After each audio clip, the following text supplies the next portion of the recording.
Hello everyone. Welcome to today's episode of Satish Jha Media, where powerful conversations with inspiring voices awaken minds, foster meaningful connections, and inspire transformation. There are some people whose careers can be described in a single sentence. Then there are others whose lives unfold in chapters that almost feel like different books. And our guest today, Mr. Satish Jha, belongs to that second category.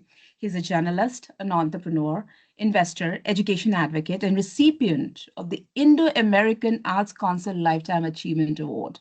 Satish Jha's remarkable journey has crossed journalism, technology, entrepreneurship, philanthropy, and education, always driven by one central question: how do we build a better society?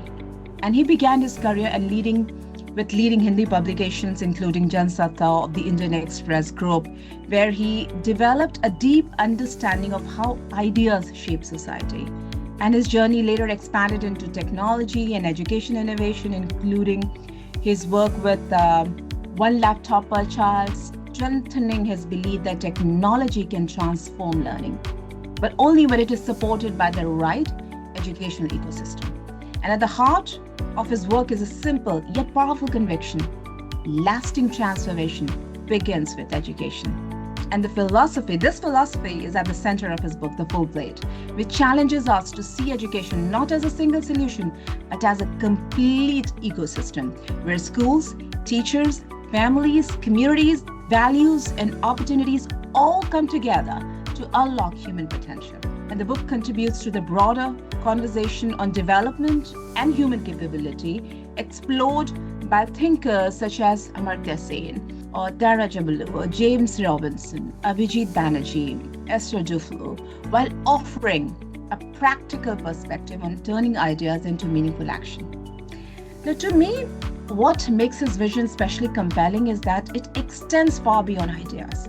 And through his work with Vidya Bharati Foundation of America, he supports the mission of one of the world's largest volunteer-driven education movements, bringing together educators, philanthropists, and community leaders to initiatives such as the Foundation's annual Education Gala. And we will also look about this year's upcoming gala later in our conversation, why it matters, the impact it hopes to create, and how it is bringing together a community committed to transforming lives through education. So, what makes Satish Jha's journey remarkable is not simply the many roles he has held, but the purpose that connects them all: building a better future through education, ideas, institutions, innovation, and ultimately through people. Welcome to Satish Jha Media, where stories awaken and voices become legacy. Podcast with Ajita Shekhar.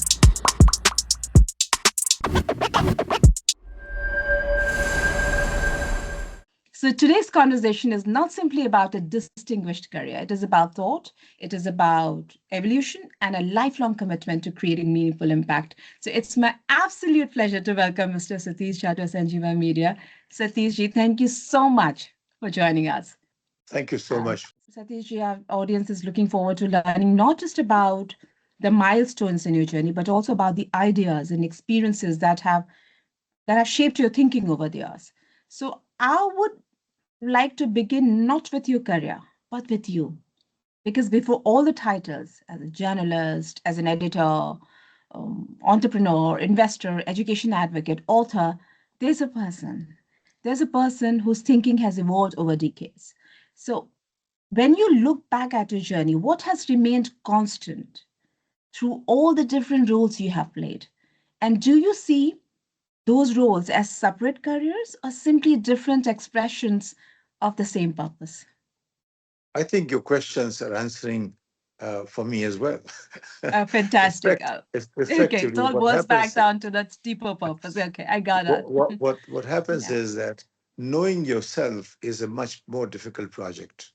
So it's absolutely. easy for all of us to keep picking up pieces, do this, do that, this task, that becomes a purpose of most people's lives because knowing yourself is very difficult. So we don't even go in that direction.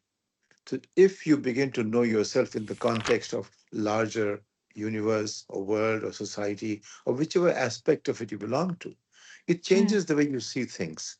Then you don't plan a career. Then you don't go to school to get a degree or a certificate. So my journey was, I don't know why it was so, because sometimes we don't know why we do things. And I would say that it's very clear in my own journey that I did not know why I was doing things, except there was one basic concern. I don't do things the way everyone else does. I do things by asking, why am I doing it first? And Mm-hmm. that kept changing me from the age of 5 until I became at 22, 23. I became um, part of the editorial, you can say, the leadership team of Indian Express. And I was hardly 22, 23 years old. And I began understanding what learning is, a journey. It never becomes that you've learned everything as such. Every day you learn something. So I pivoting from one place to another, going from one city to another. My father was in government service, so Mm-hmm. I went to Keval towns, which is began in Lucknow, Kanpur, Allahabad, Varanasi, then Agra, then Delhi, and then overseas, etc. So my journey was, I think every place you move to changes your perspective. I think people in Indian defense services, they create really great Indians, partly because their transfers in life, they help them educate their children in multiple schools. And so every child of a defense officer would have gone to at least 3 to 4 schools in 3 to 4 environments. That changes people's perspective. Every new place gives you new questions, new challenges. And in my case, I went through multiple places. I think that changed the desire to respond to a new situation, new place, new people, and constantly leading with that, it changes something in you as well. So I would say there's something innate in a person, something which is environmental, something which is with a thought, and something which, everyone you meet, they keep changing your perspective. So many things happen in this journey. What was important was uh, I was questioning. I wasn't accepting things easily. And if something is normal, accepted as normal, that was not the path I wanted to take. And I'm not trying to be cliched about it. I would not go to Robert Frost and others, etc. They were great poets, and they, captured the spirit of that. My point is, my journey was by questioning, by if something comes very easily, why is it that easy? Something difficult, why is this difficult? Why it's not happening? And that's how things kept evolving. So you began your career in journalism and editorial work with leading Hindi publications, including Jansatta of the Indian Express Group. What did journalism teach you? Not just about reporting events, but about understanding people and the way societies think. Well, I think journalism is a great teacher in several ways, partly because it's a place you never get bored at. So much is happening. All the information comes to you. You have to process the information. And I founded Jansatta. I started it. I gave it a name. Uh, I was very young, but I had a conversation with the chairman of Indian Express, Ramnath Goenkaji, and somehow he kept asking me, what are you trying to say? And in the result, finally, I said, I'm trying to say, we don't have a Hindi newspaper. He said, and so how does it impact? I said, if I'm going to speak on behalf of the citizens of the country and they don't understand English and they don't read me, so I'm going to be a nation of only a few who read English. So if we expand our readership to people who actually are unable to read English and they can now read Hindi and other languages, then we are communicating what the government does, what the government is thinking, or what they are supposed to be expecting from the government and so on and so forth. That will change the Mhm. conversation. Anyway, he picked it up and he said, fine, start. And then I had to give it a name, and I said Lok Satta because I worked with Jayaprakash Narayan, who was a great leader before emergency around that point in time. And they said Lok Satta you can't get because we already have another paper in Marathi, Lok Satta. I said then Jan Satta. So they apparently had some registered the name long, long time back in Delhi. So it became very easy to take that name. Jan Satta also came from the people's power, which is a Jayaprakash Narayan's slogan. So we began, and then Prabhas Joshi, who had spent 25 years, he came along. So two of us started the journey. And in the very first year, he succeeded so well. We had 100,000 in circulation, which was apparently told, I was told that I indirectly wrote about it. Never before in the history of journalism, any newspaper has gone from 0 to 100,000 circulation in 6 months. So that's what happened. And it became, in terms of language and coverage, a gold standard of Hindi journalism. So that's what happened. And when it happened, people created to, people who were the founding team, and we all got some share of it. But I came at the same time within the very first 8, 9 months to Fletcher School of Law and Diplomacy in Medford, then moved to Kennedy School. So my learning, you can say, landscape expanded beyond what it used to be, and that changed quite a few things. When I went back, I became editor of Dinaman, which used to be considered at that time the gold standard of magazine journalism. People used to say, why can't we have magazine like Dinaman in English? And that was the question, a refrain, you can say, in the minds of lots of thinking people. And he used to go hot off the press with Prime Minister. So it had a certain positioning. And as suddenly I found, I was 26 years old and became a senator. So that was a huge opportunity, and it made me think about issues in a different way. Now you suddenly have a responsibility. What you think has to be not only thought through but presented in a way that the world thinks it was at the right place or respectable for a forum like that too. And you begin to think along. You're still very young, but you're trying to Yeah. figure out how to measure up to the expectations the society has from you by giving it the role it gave you. And so that's how I began the next one. Dilman was a Times of India group company.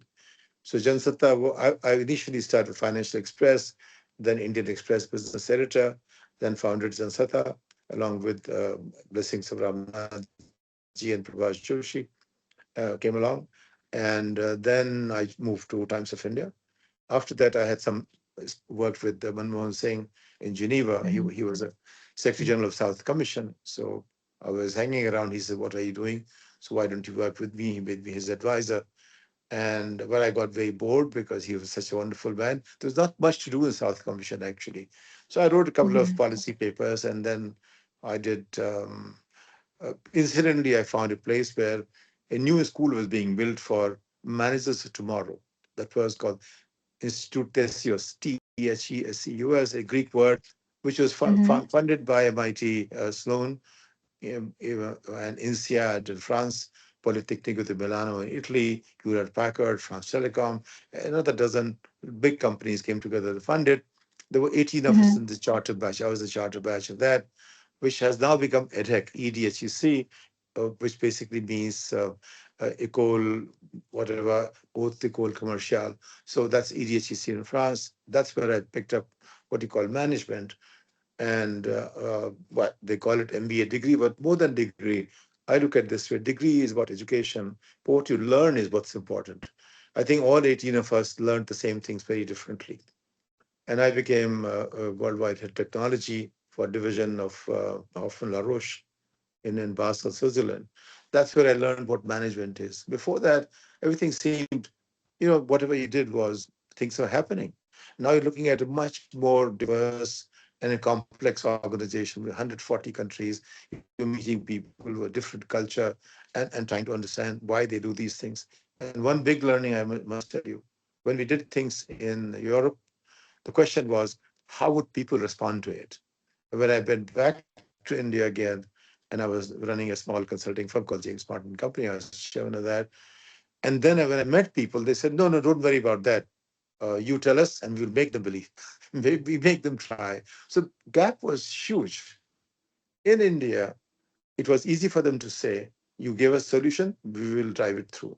In Europe, they said, no, no, we have to see how people are going to accept it first. So that was a huge, big learning that in developing countries, we don't think of people first. In Europe, they couldn't do it unless people accepted it. And same is true for US as well. So affluent societies, they have to care for the people they have. Their voice matters. In weaker societies, I mean, which are not as affluent or poorer societies or developing ones, that challenge is there. They're unable to give everyone the same dignity and respect they deserve, basically. Yeah. That's a So that was a long very, journey. very interesting perspective to how you connect your experiences across different fields with a common thread, which I believe is understanding people, asking deeper questions, and creating meaningful impact. And it seems that journalism became more than a profession for you. It became a way of observing the world and understanding the forces shaping society, and that naturally leads to a deeper curiosity, not just to ask, asking what is happening or why it is happening, but how people are responding to it. And that leads me to my next question. That from journalism, you moved from observing systems to building them through entrepreneurship, technology, and education. What did the transition teach you about creating change that observation alone could not? When you do a job for someone, then a lot of Yeah, things are already given. right. They come with the job, and it Mm, becomes very easy journey. And as long as you have the skills and basically some ability to manage people, you're fine. When you start a new business, anything new, first thing, there are two kinds of new business: a business which has already been done, and you are just creating another business. That's still a little easier, but it's much more difficult than anything you will do as an employee. But to do something which has never been done before, that's a totally different scale, different, not only scale, totally different ball game, actually. So one mhm, is a matter of complexity, where you can learn from the world. In other, you're creating a world.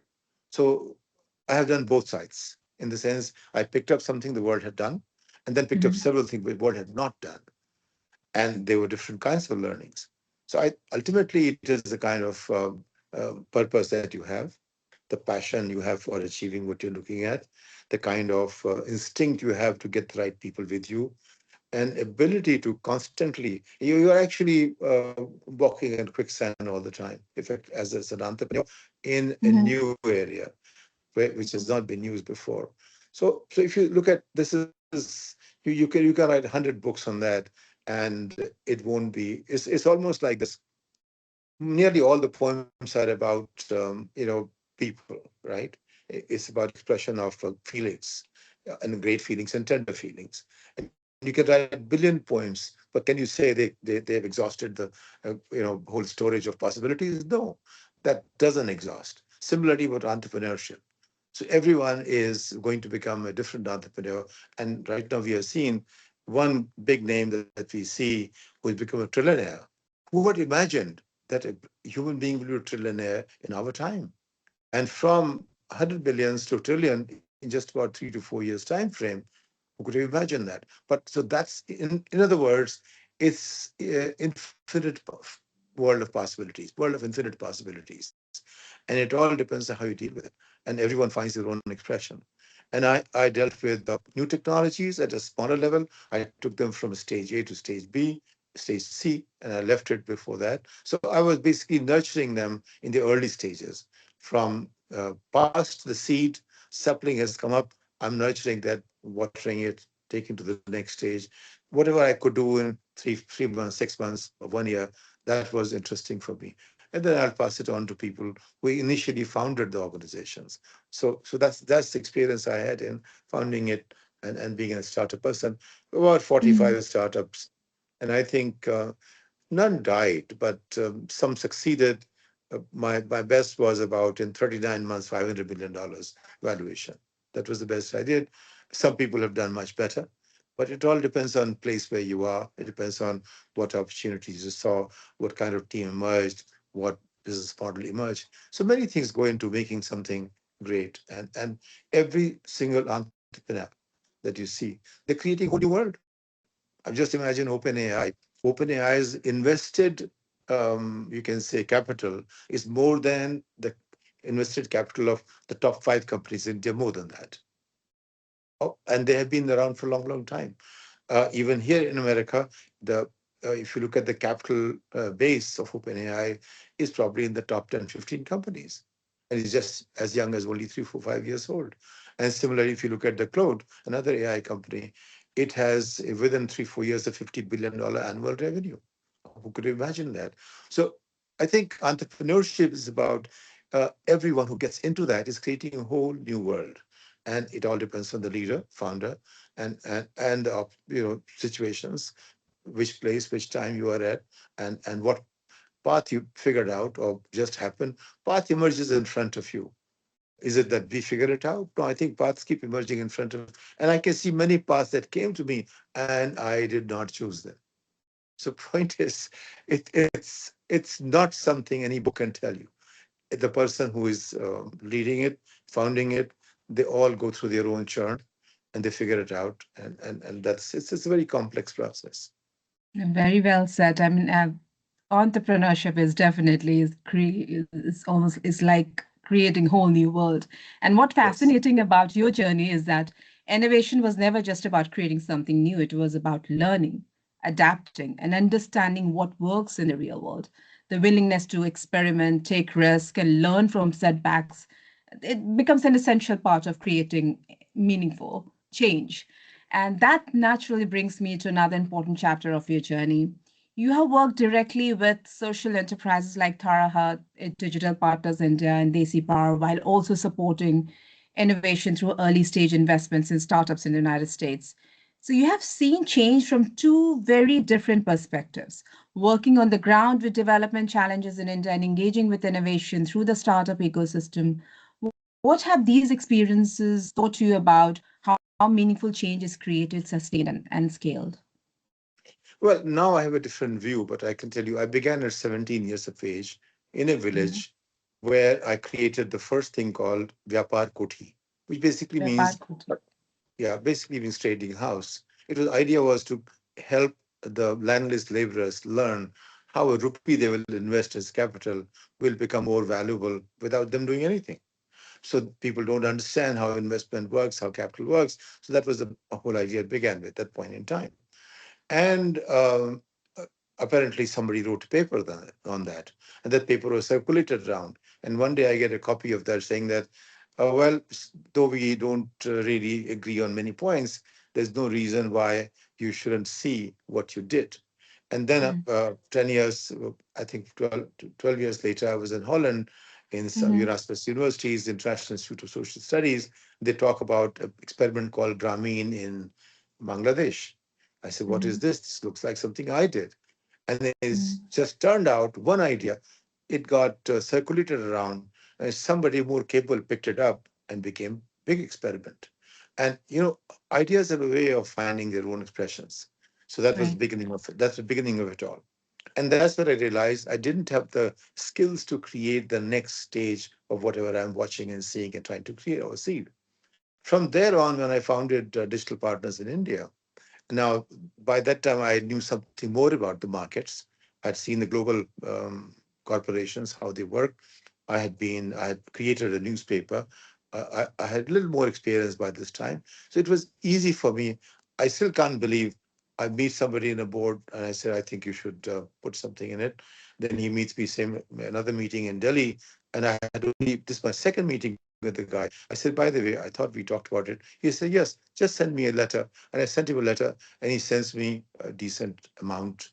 I mean, you're looking at 2001, you get a check of 1 crore rupees just by talking, just by telling him in two different meetings. Probably your total investment was not more than 5 minutes, plus 5 minutes, 10 minutes of investment. Similarly, I spoke to major investors just by chance meeting.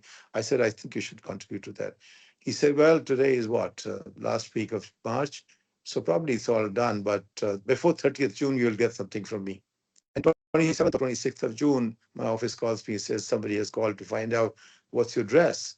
I said, okay, so who is this? They gave me the name. I said, well, give it to them. And I think they will send you something and let me know. Before 30th, this is June, we had a check. What I'm saying is that Indian industrialists, without any phone, technology, anything, they remembered a conversation on somewhere incidental, and they remember, and by the committed date, things will happen. I've seen that level of ethics and commitment and you can say promise to be kept among the Indian industrialists. I've seen that as well. I've seen other sides too.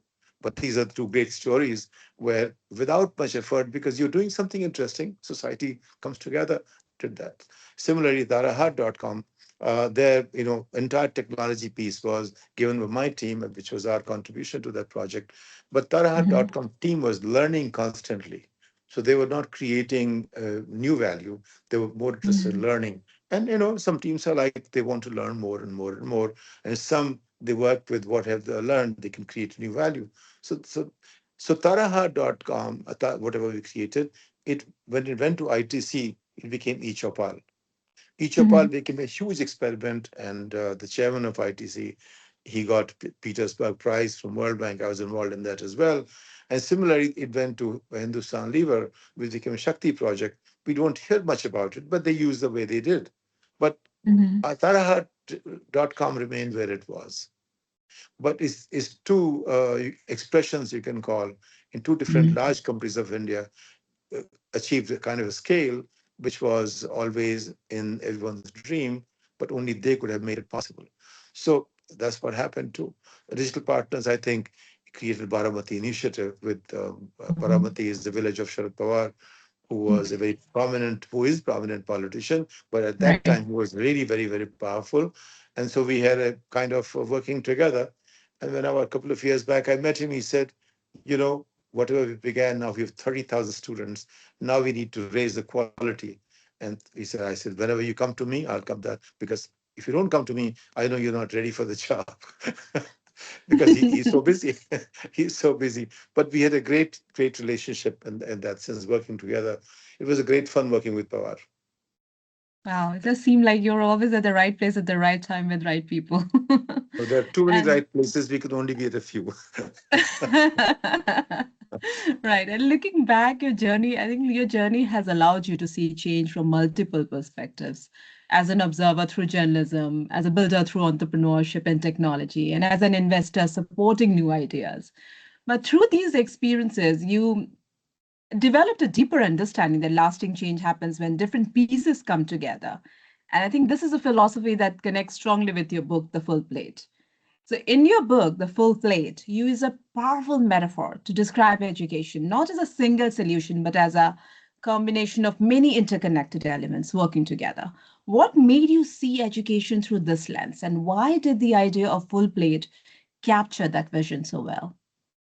You see, in society, there are people who will find their path, and even if they had no help at all. But that's only about one in a thousand, two in a thousand, very few. By and large, everyone needs full support to be able to eat something. Sometimes I think of, I met the day one of the great, you'll say CEOs currently in a new industry, and he told me, look, he's about 48 years old. He said, I come from a place where I had not had anything other than meat and bread until about I am out of my state, and that's what my whole diet was. And now, of course, I'm able to appreciate things. In other words, even in America, a person who is at 48, one of the top CEOs in the field in the world, at 22 years of age, he was just having meatloaf and bread. That's about it. He had Mm, not tasted any spice and other stuff. How much more was there in the world? So that's what, at one level, this is what happens. A full plate, I looked at this way. If you came to a kitchen mm, and somebody told me, told you, well, I think you should have a stove. You have a stove, but what do you do with the stove? Okay, somebody said, why don't you have this little pot and you can do something with it? But what will you do with the pot and the stove alone? So unless everything, the whole ecosystem is there, how do you cook a food, cook a meal? You can't. But in education, in the past 30 years, my reading is India government has spent more than 350,000 crore rupees, which in mm, today's terms will be 350 billion. But look at the evolution of rupee, I would consider it about $700 billion in past 30 plus years. And it has resulted in zero change in anything from my point of view. It still mhm, remains 6, 7 generations behind in everything in educational terms. There'll always be one in a thousand who will do exceedingly well. They'll come to the US, they'll become chairman of largest corporations. And they are often are the child of privileges. And many of them I have known for a period of time, or their parents mhm, over a period of time. And I can see how they've reached there. But some people, they come from nowhere. They come from, you know, unknown places. They come yeah. from, even from Delhi, they come from areas where you wouldn't visit, and they have become CEOs in America. So it tells you something that anyone who has ambition, has passion, has commitment, wants to go somewhere, if you give them the ecosystem, they Mhm, will achieve something. So I looked at this way: if a school had the whole ecosystem, everyone get mhm, excited about it. For mhm, instance, when Nicholas Negroponte started one laptop per child, his point was if you drop the laptop from helicopter in a village, children will still learn, which is true. But having said that, that learning will not go very far because there is no connectivity with anything else. He said that Right. project was one of the greatest projects created. It had its own life and then had to be shut down around 2012. And Right. I also carried that project. I invested my own not only time but money and so on and so forth. I checked out how it works. Finally, I saw it excited everyone at some level, but there was something was not letting them go to the next stage. How to take it to the next stage. So then this time I have done 27,000 students. We have given every child a tablet because now we have moved from 2008 being laptop times to tablet Amazing. times. People can work with tablets and tablets are a little cheaper. We can handle 27,000. I couldn't have been able to handle 27,000 laptops. Now, when I saw that a school, for instance, take an example, a good school, 350 students, about 20 teachers, and it has all, 12, 15 rooms. It has playground. It has 2.5 acres of space. Everything is fine, except the quality of everything is not the same. But it's no different from any American school in terms of the pictures of it. Quality-wise, if Mm-hmm. American school is at about 100, it'll be about 10, 15 in terms of space. But children, they're paying $10 per month fees. I gave every child a tablet. Children were excited, but their parents were not because they didn't want the children to see things on the tablet which they didn't want them to see. That's the concern parents have. They're not worried about Mm-hmm. learning. They're worried about Mm-hmm. something very different. Teachers, they felt, is adding extra burden to them. They didn't like it much. Management of the school, oh, it's too much management problem. They did not see the future. And therefore, what Oh, happened is ultimately when the school they closed the program after 3 years because parents don't want it, teachers don't want, management doesn't want it. Every child wanted it. So we are denying children the future. And without that, nothing could happen. But what happened yeah. is something very interesting. We had 60 children sign up for an examination in STEM. And we gave them the American examination, and they topped the American examination, by the way. When they Mm-hmm. topped it, these two girls were interviewed by Indian Doordarshan, which is a state, rather government TV network, the Yeah. largest, which reaches about Right. 60% of the nation. And these two girls said, we we got higher numbers than everybody else. They didn't say we topped, Yeah. and they just took it as if you work harder, you get higher numbers than others. And it was Yeah. very amazing statement when you heard from those two children, because normally people will be bragging about it. These kids didn't brag about it. They were so excited about learning. The bragging was Mm-hmm. not in their mind. And I saw the bragging comes from those who are not excited about learning as much. Mm-hmm. And bragging is from those who somewhere uh, don't measure up. But those who are excited and engaged, they don't brag. They accept the fact that this is what happened. So, when I realized that, so effectively, it's like a kitchen. Unless everything is there, you Right. can't cook a meal.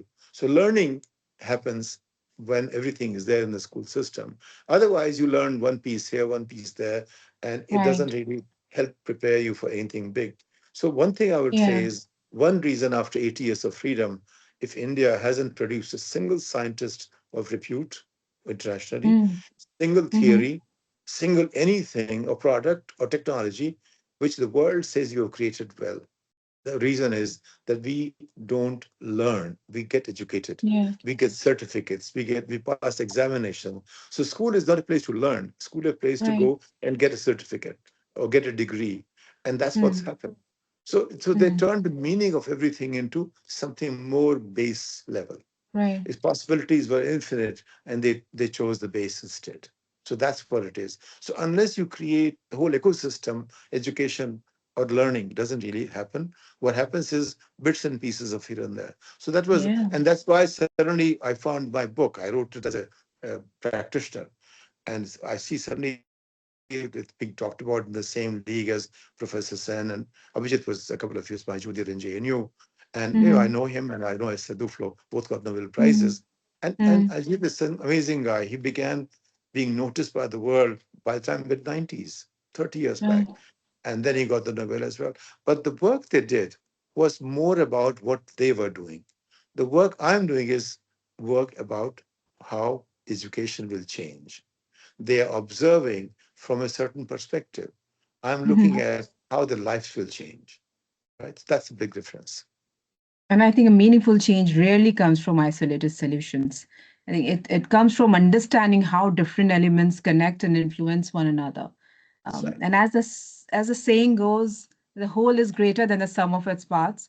Yeah. And that idea seems to be at the heart of your approach to education, not as a single solution, but as a complete ecosystem. So that brings me to an important question about systems thinking and why education requires a broader perspective. So, one of the strongest ideas in the full plate is that education cannot be solved through isolated interventions. But if there's one message from the book that you want policymakers, educators, and communities to understand, what would that be? Very simply, that Yeah. you have turned a great idea into pieces. Hmm. Don't do that. Just let Yeah. the great idea remain great idea. Uh, Actually, Government of India has done a few beautiful things. It created Kendriya Vidyalaya.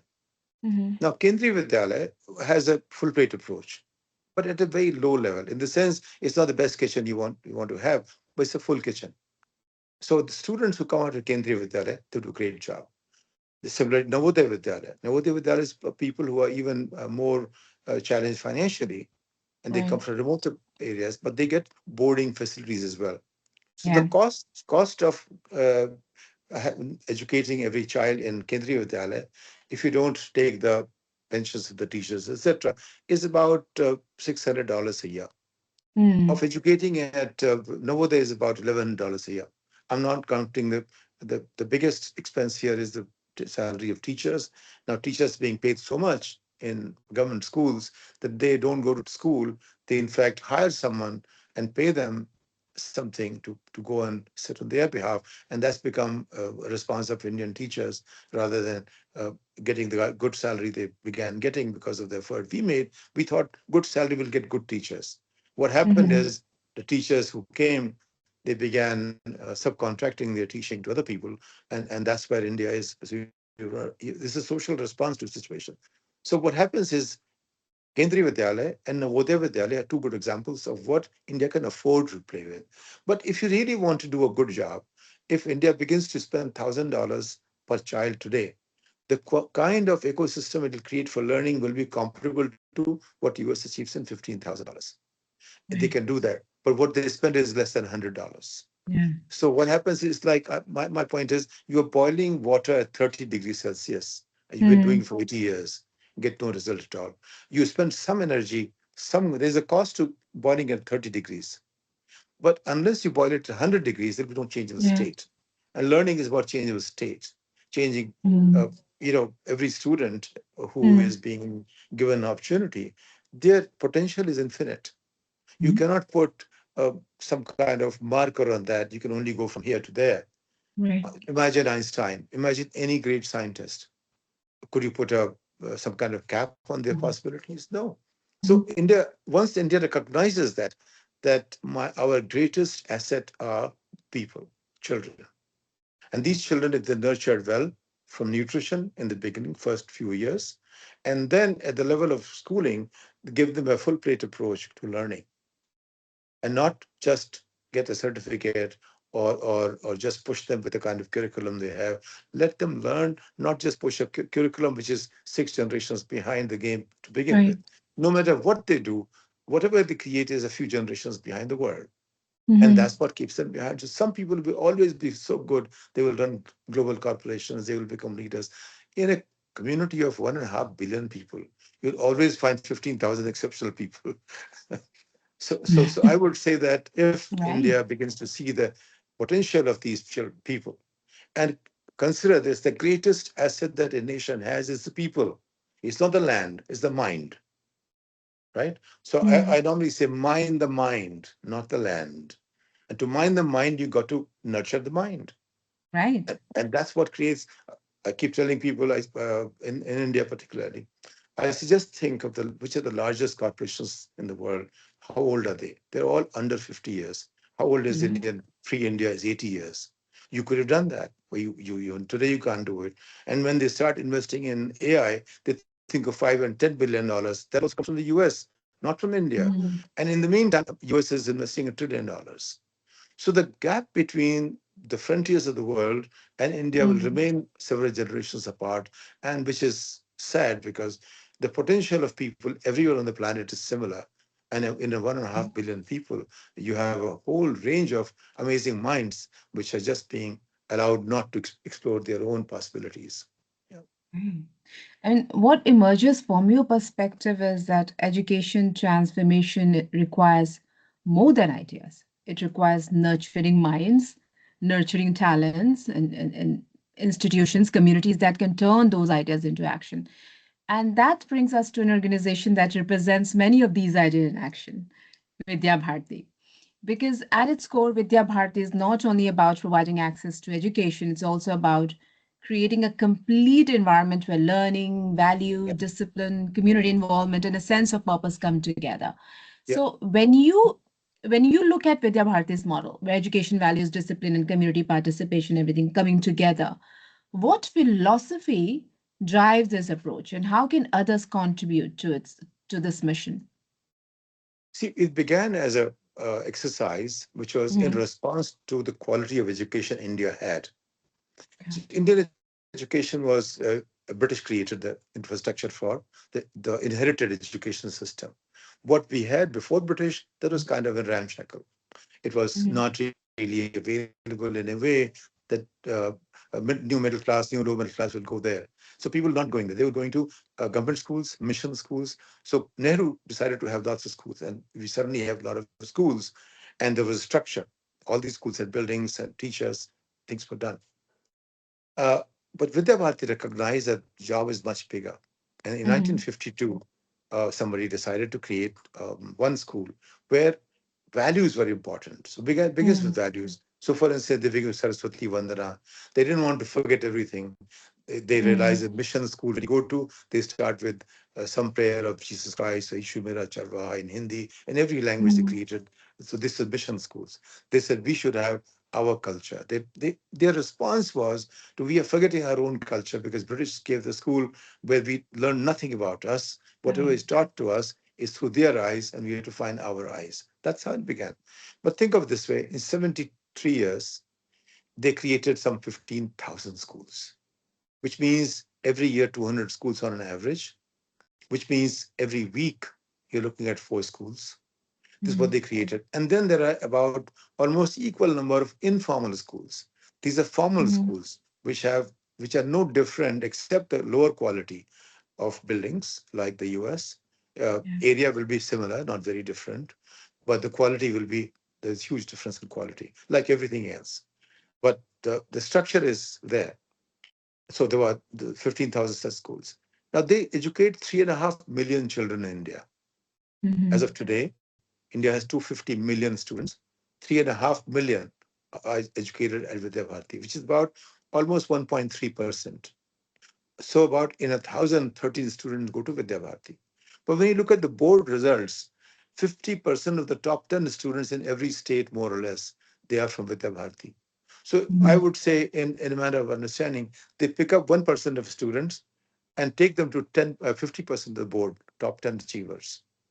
And when you look at this year with the Bharati schools, Mhm. about 1% of students, they pass out as well. In the civil services exam, about Mhm. 2,000 people clear it every year. They are the people who run India.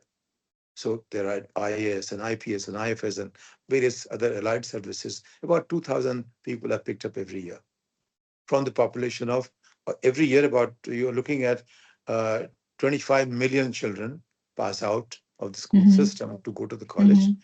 but only a Mhm. fraction goes to the college. And of that, a few million who go there, who about 1.5 or 2 million pass out, they all appear in examinations, and only 2,000 get selected. So the intake is 1 in 10,000. In that, Vidya Bharati achieved out of the 2,000 something like 70 students. So which is again, outperforming the ratios or proportions they dealt with. So they're doing something which is very interesting, Mhm. something right. And more important is this: teachers take interest in students.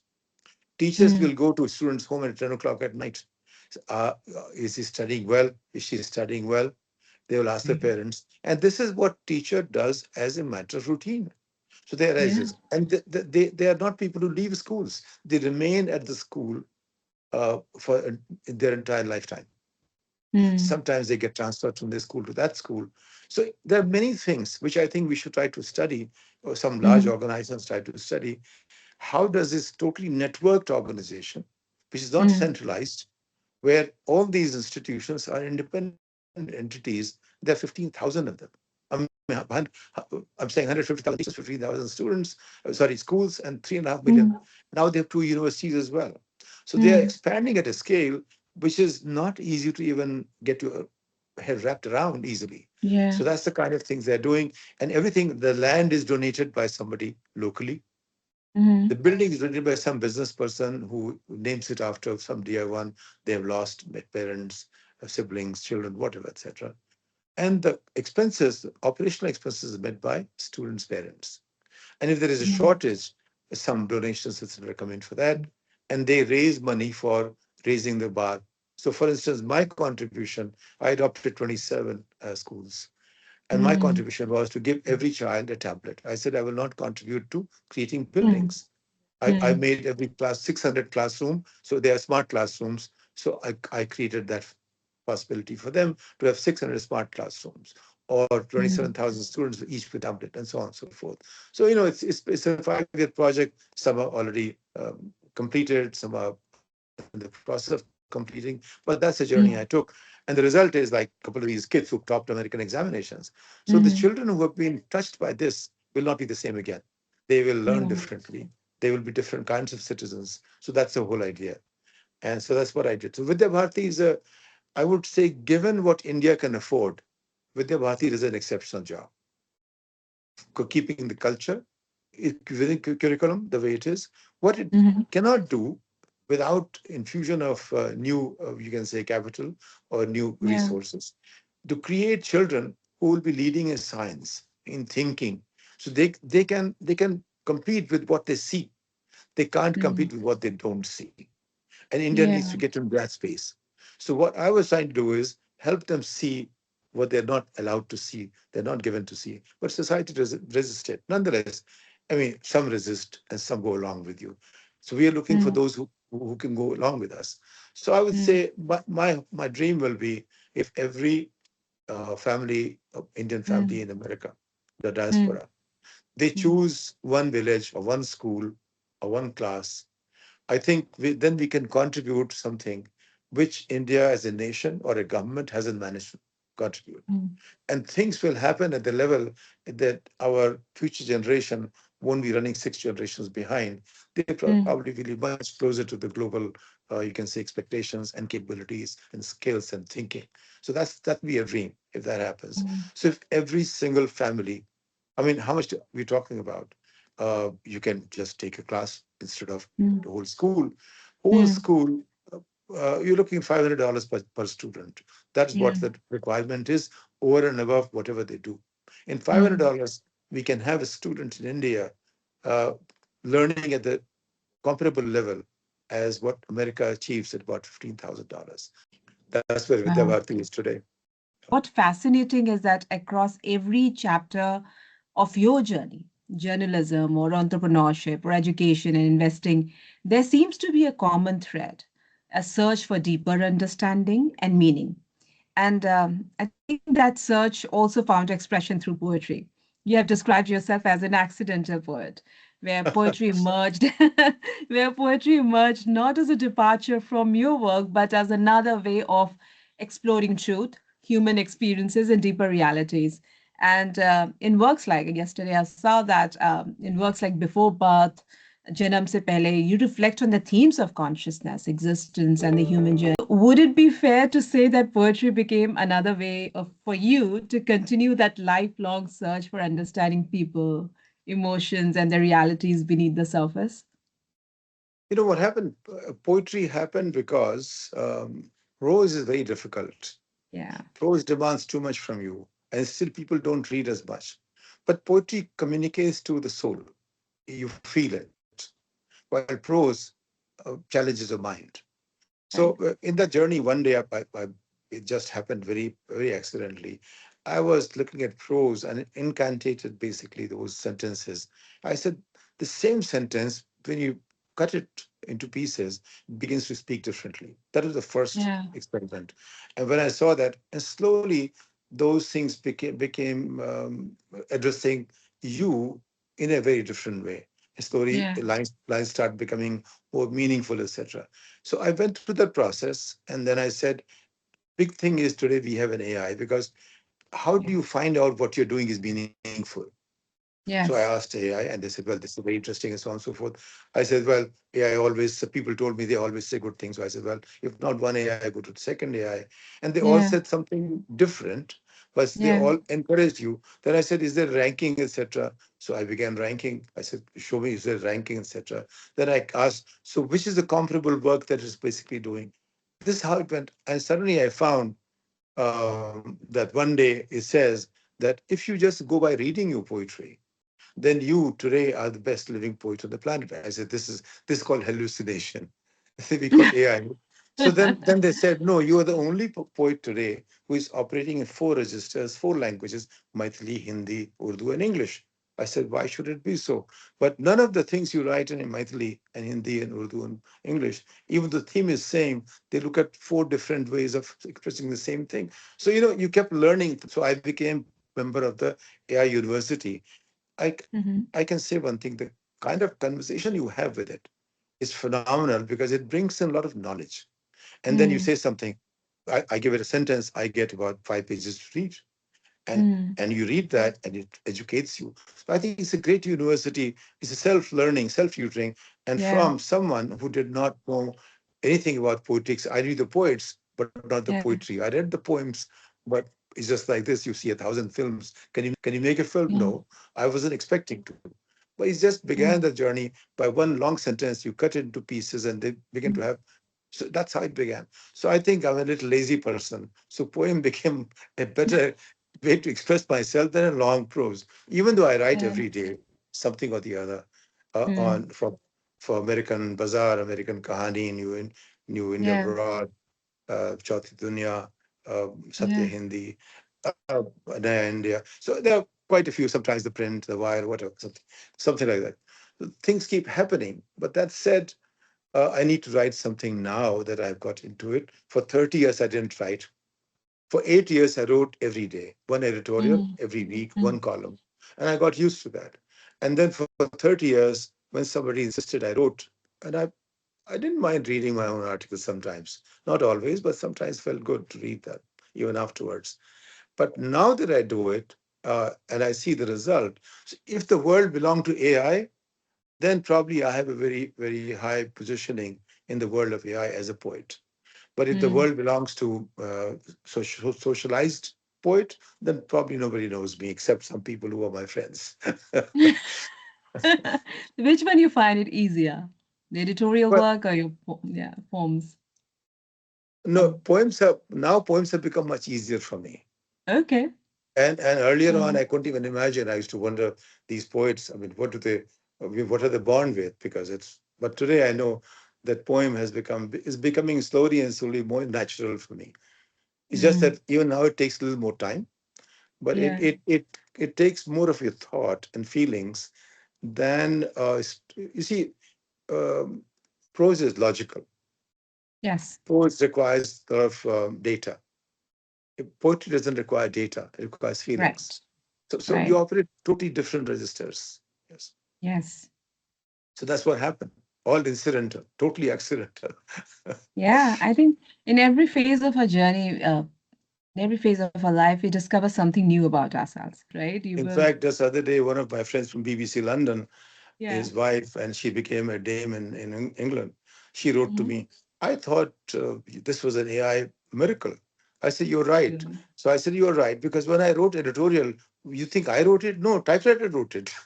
Yeah. So what else could I say to her? I said, Yeah. my typewriter earlier, pen wrote for me, the typewriter wrote Yeah. for me. Now, what can I say? But Yeah. everybody asks you, is AI doing it, right?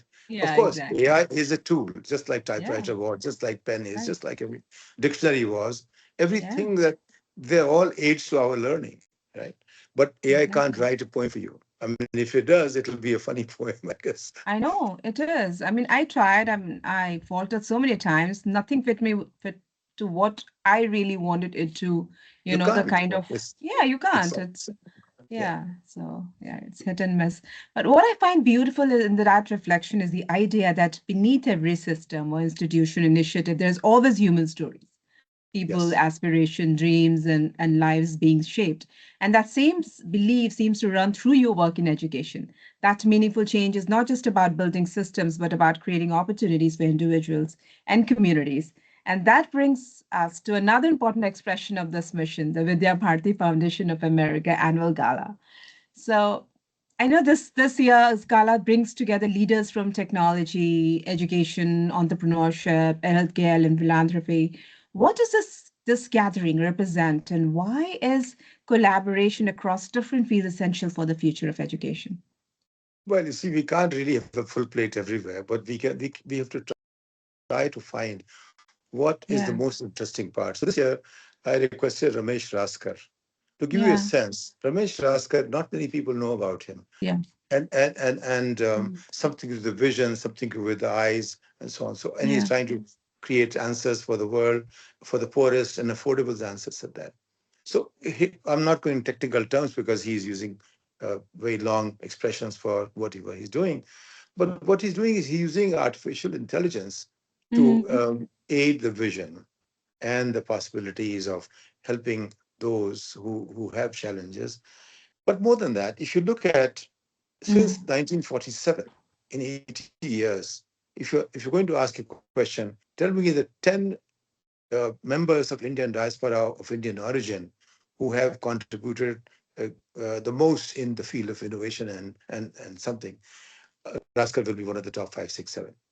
mm, He was given a Levinson MIT Prize, which is almost like America's Nobel Prize.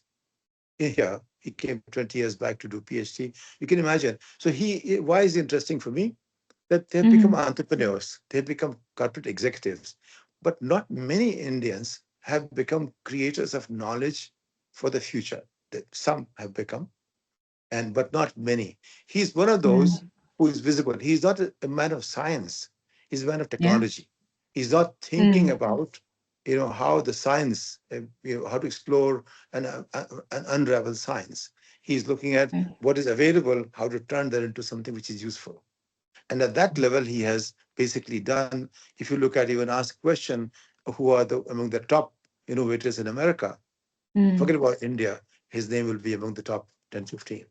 So that's the mm, kind of person Ramesh Raskar is. Then I looked at Devarshi, who is in the world of finance. He's a chaired professor at Brandeis, and he is doing a few things. He began India Initiative. So in other words, he's here. He's fully involved in being an American, but he thought of India Initiative. So in other words, he thinks of that as well. So that's mm, how he came along. And then we requested one younger, Pooja Aika, who created Eternal Health. I've known her father Ravi, who became quite a significant, successful. I think his company sold for several $billion. So mm, Pooja Aika, and like that. And then there's somebody who is doing something for how to help uh, NGOs be funded through charity, and he's trying to do something, and he's trying to do something with the Bharati Chitra Niyogi. I mm, brought him, and like that, some people came together. So they all need some aspects of the larger ecosystem that Vidyabharati needs to look at. And so right, you bring them who's inspiring, who's going to bring new ideas, who mm, is going to bring something which has been tried and tested, and we haven't tried. It talks about that. So it's an opportunity to share some new thoughts as well, right? mm. I think But this is such an important point because what stand out is that the future of education cannot be shaped by one sector, one institution, or one way of thinking alone. It requires coming together of ideas, expertise, and experiences from across different fields. And I think this is exactly what makes this year's Vidya Bharati's Foundation of America Gala so meaningful because it brings together leaders who represent different dimensions of this future. You have innovation and entrepreneurship through leaders like Deshpande, and then, of exactly. course, research and artificial intelligence through Professor Ramesh Raskar, and business and The philanthropy Bharati through Nehru. yeah, through Rajendra Khetan and Pooja Yes. Iyer, and the Yeah. academic perspective through Professor Devarshi Nandi. But each of the leaders, they bring a unique lens, but they're united by a common purpose, creating better opportunities for the next generation through education. And that leads True. us naturally to one of the biggest forces shaping our future today, artificial intelligence. So artificial intelligence is transforming every industry represented at this year's gala, from education and healthcare to entrepreneurship and finance. As someone who has worked at the intersection of technology and education for many years, how do you see AI reshaping the way we prepare the next generation?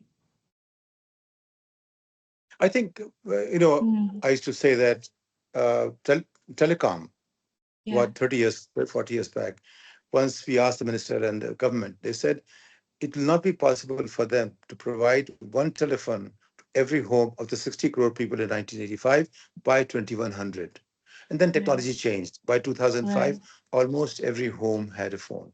yeah, So I said, let's make cell phone of education as well. Now, but there's a big problem there. How do you get the teachers? Now, AI can help create that or bridge that problem. That AI can help every teacher become better than they are today in a shorter order, much shorter mm, time frame. So I think mm, the government should basically, or anyone who is looking at education, begin to use AI to make teachers better.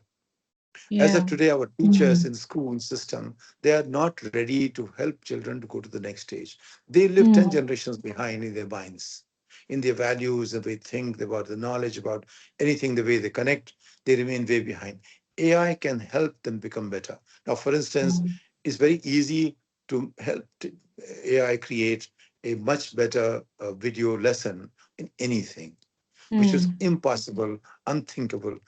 What I would have invested $1 billion in the field of trying to create lessons about 5 years back, today can be done $50 million. So it yeah, does actually cut down the cost of doing that. If the government is serious, society mm, is serious, they can bridge the gap. So I was talking of education as a cell phone of education. Now we can mm, say something even better. This AI will help teachers become so much better that they can start, even if there's nothing much happening, they start educating better. And if children are given access to it, but children won't be easily given access, it requires a device. yeah, Without device, you can't use AI. So the right, conversations are being done very loosely without creating mm, ground for that. So in India, everyone will talk AI, but how do you access AI without device? mm, So first thing is they have to understand these things, that just by talking about it, you don't end up having it. So yeah, India has a gotta take big action. challenge to understand what triggers what. And that's where we end up falling short in that country. Yeah. That's a very insightful perspective. And it's a reminder that technology by itself does not create transformation. The real impact comes when Doesn't. technology becomes, yeah, and it when technology becomes part of a larger ecosystem built around people, purpose, and opportunity. And that idea, I think it has been so consistent theme throughout our conversation, from your work in journalism to technology and education innovation to the philosophy behind the full plate. The focus has always been on building systems where different pieces come together to create meaningful change. And I think that's also the spirit behind Vidya Bharati Foundation of America Gala. It's not just an evening to learn about an organization works, but it's also an opportunity for educators, professionals, families, and community members to come together, understand the mission, and explore how they can contribute.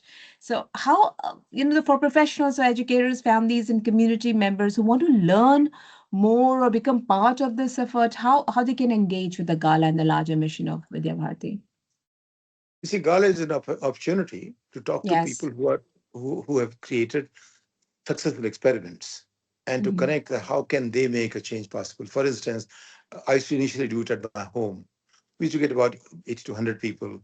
And then we had Vishwanath Khaitan and his wife, Surani Foundation, she had. And they picked up a school, built a whole new school, and a beautiful school in Rajasthan, and another beautiful yeah. school in Kerala. They did Yeah. all because they wanted to do through their own family foundation. And that was a huge thing. Now, Yeah. similarly, last year, somebody he wanted to remain anonymous. He agreed to build up a school in Punjab. This year, I Uh-huh. hope somebody is going to build up a school in Bihar. Now, Fantastic. everyone can adopt one student, $500. Okay. You can take a class of 30. You can multiply Okay. by 30. You can Mm-hmm. take a school of 300 to 400. You can do that. You can Mm-hmm. say basically technology based, or you whatever you feel like. Anything Okay. you give or do for Mm. them is going to do Mm. something interesting, right? Absolutely. So Yeah. basically, because it's a hungry place, and children are very hungry for learning. If you give them Mm. the space, they will learn. And that's where we somehow don't recognize that by not letting them learn, we are keeping our national progress chained. So if you Absolutely. want to unchain India, you got to Mm. let every child learn to what I call help them learn at the frontiers of their aspirations. Mm. Don't impose your aspirations on them. They should Absolutely. learn at the frontiers of their aspirations. A child may have a different aspiration from parents or the school teacher or the school principal or everybody else. Let them find what helps them express themselves better, where they feel more comfortable, where they feel this is what they want to do. Because there are a Yeah. million things to be done. It doesn't have to be the same thing everybody else did. So let them Yeah. do the million things they want to do, Yeah. right? Should have freedom to and and choose. and, and that has to come from the change in value system. Today, Right. if you're going to look at, I mean, I keep asking a very simple question. So how do you think UPSC can solve the problem of 25 million children who come out of school every day when they only have 5,000 jobs to offer you? Mm. why, why don't you ask a simple question? Even if everybody went to colleges like IITs and IIMs, it'll still be less than 100,000 students. How can a nation of 1.5 billion people be run by only educate 100,000 people at the quality education? And what is Mm. the quality education that you have? It doesn't compete with anything else.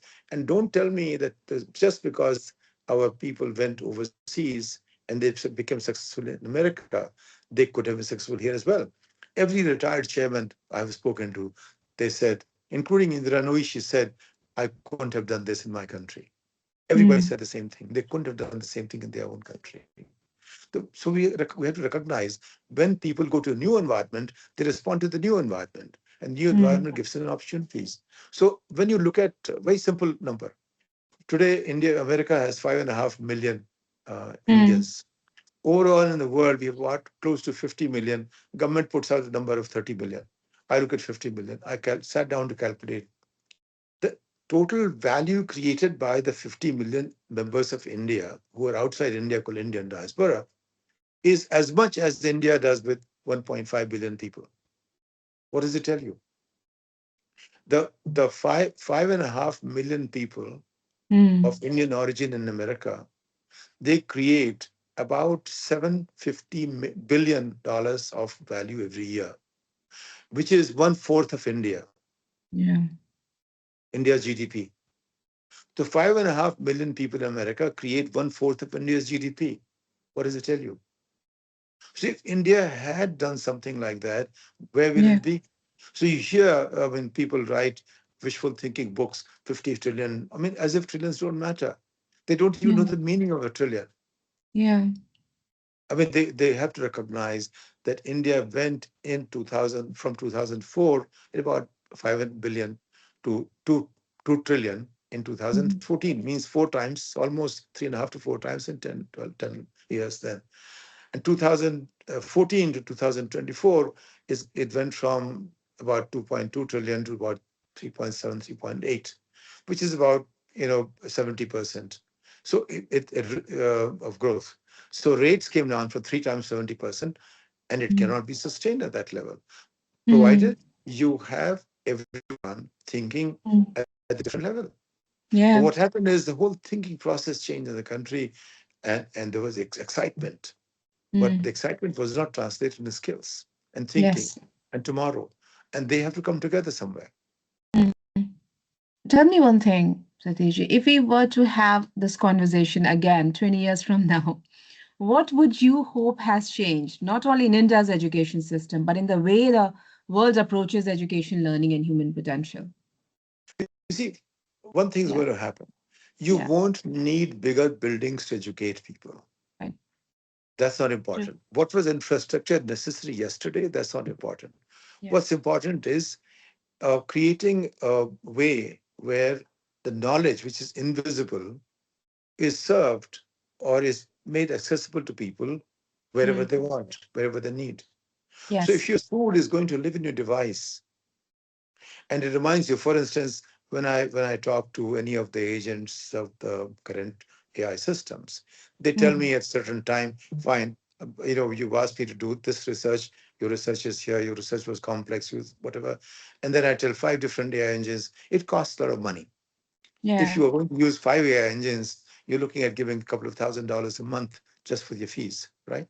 For the quality work. Mm. Now they can't afford that. So we know we can't afford that, so we don't do many things. We can't afford that. But then there is Right. something government can decide to find a way, like some people are trying to do, how to make it easier and all. So, Yeah. so what will happen 20 years later is we will have Yes. fewer university buildings coming up. We Okay. will have more in what you call knowledge based, something device based. Probably to give an example, 1995, I Mm. went to France because I studied Mm. there, and my classmate, or not actually my junior by 3 years, he was running the R&D labs for France Telecom. And I Mm. spent a whole day with all the scientists, 1995 I'm talking about. And France was way ahead in telecom at one time than America. And I'm talking to him. Finally, he came out to see me off at 5:30 p.m. And I had spent the whole day. And then I finally said, Paul, tell me, um, so what's happening in the world? He said, okay. He picked up my collar and he said, Mm. this is your phone. And he said, this is your phone today in my laboratory. But probably world will see 30, 40 years later. So what I'm Mm. expecting is tomorrow's world. Today we have a big screen. Probably we'll find different ways of seeing and accessing things. Will it be maybe our normal glasses that we wear instead of currently they're playing with toys. You get some Mm. glasses which can talk to systems and so on and so forth. Probably they'll become so powerful that you don't need a phone or you don't need a big screen. Your glasses, your eyes see everything that you want to see, and your voice commands and your eyes see, it becomes more naturally ingrained in you. Now you can help people to see something better. In other words, it's not the government that's going to solve the problem of India's poverty any better Mm. than Yeah. cell phone did for telecom. So technology will end up solving some problems provided Mm. it becomes simple enough like cell phone. If it is not simple enough, it will not reach that point. So telecom, Mm. cell phone became so simple that even an uneducated person could use it. So once you reach that point, when technology reaches that point, it becomes, universal. It becomes ubiquitous, and probably that will happen. 20 years Mm. looks like. By the way, I began looking at AI in 1989, Mm. and it's been such a long journey. That's about 37 years of AI. And AI has reached the point, it's still Yeah. infantile, very infantile. But in 20 years, it's on a path where it'll mature faster. So you would expect in 20 years to be able to just wear a pair of glasses, not have the phone here. It's part of you. It's a wearable device. And it doesn't make Mm. you look like an alien. Today's Mhm. wearable devices make you look like an alien. I know. That's so So that's what I true. expect. That's what I expect. Yeah. And at that level, I think most developing, just like, uh, the fastest expansion of any technology in the human civilization of progress has been that of cell phones. Mm. And every next one, which will be equally easily available to people and available to use, will be similarly. It will go into hypercirculation very quickly if it reaches that point. But cost will be a problem. Mm. Cost is always a problem. So I think some bit of what I'm saying is wishful thinking, but a part of India will be where I'm talking about, probably a little Mm. larger than it is today. I would expect that.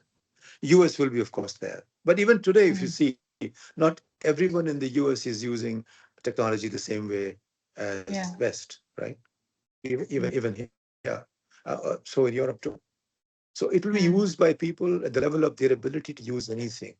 So no matter Yeah. how much you give to people, each person has to have a desire to use it.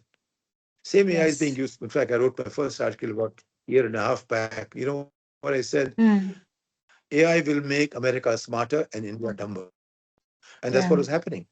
They began using it at the base level. In the US, people try Mm. to test the limits. In India, they Mm. accept something and they're very happy with it. There's a big Mm. difference in the way we learn and pick it up. Mm. Does it make sense? Oh, it does. It does. I think it's a theme that we are visiting it again. That's the recurring theme in this conversation that we have had. That meaningful change really comes from isolated solutions. So it comes from understanding how different elements connect and influence one another. And as I said, it requires coming together of ideas, of expertise and experiences, and of course, willingness of people to accept the change, accept the technology, and make the best use of it. And with that thought, let's move into a quick rapid fire round. Let's just lighten it up a bit. Okay. Just a few short questions to end our conversation. One word or one line, whatever comes to your mind first. No overthinking. Okay. Okay, Let me ready? test out. Okay. All right. Okay. One book everyone should read. Well, I think Gita is a great book. Gita, absolutely. A Gita. timeless answer. Bhagavad Gita. Yes. Yeah. Oh, that's my favorite too. It's the idea of aligning action with purpose seems to connect deeply with your own journey. Okay. One habit that shaped your life. Well, be focused. Powerful answer. One failure that taught you the most. I think everything was a failure from my point of view because it Okay. did not achieve what it could have achieved. So how do you Mhm. judge failure?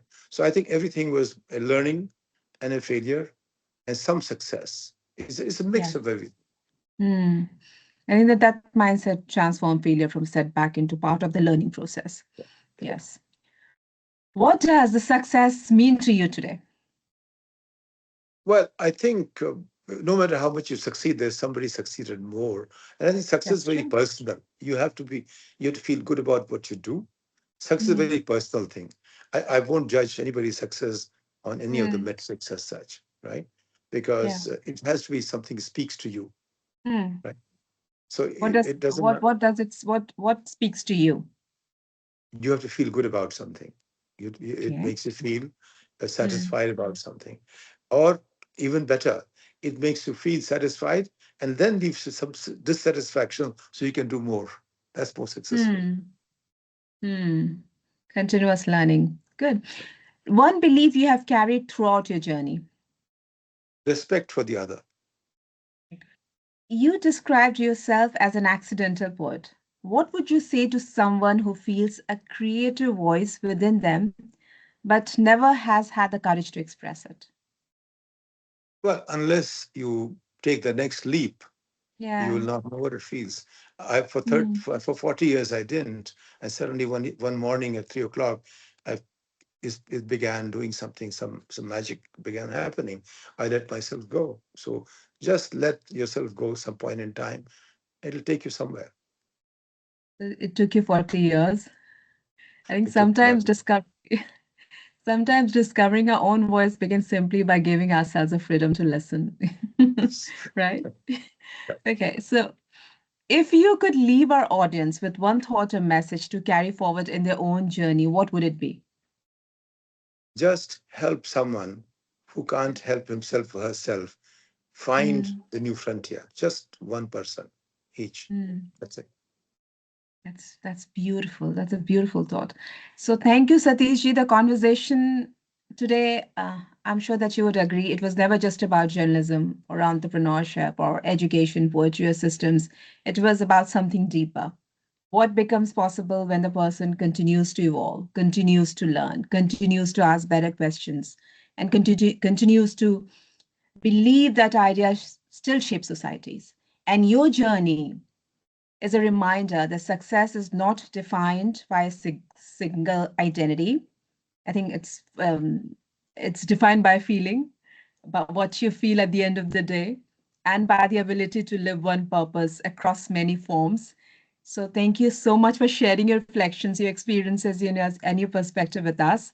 And to everyone watching us today, if this conversation inspired you, I encourage you to explore Satish Jha's book, The Full Plate, and reflect on the ideas around education systems and creating lasting impact. And I'll also encourage you to learn more about the Vidya Bharati Foundation of America and its initiatives, including its annual gala, which is soon coming up, a gathering that brings together people who believe in the power of education, innovation, and community to create meaningful change. So thank you so much for being with us on Ascensiva Media. We hope this conversation inspires you to continue asking questions, seeking knowledge, and being part of a meaningful change. So this is Ashita Shekhar signing off. Thank you for watching.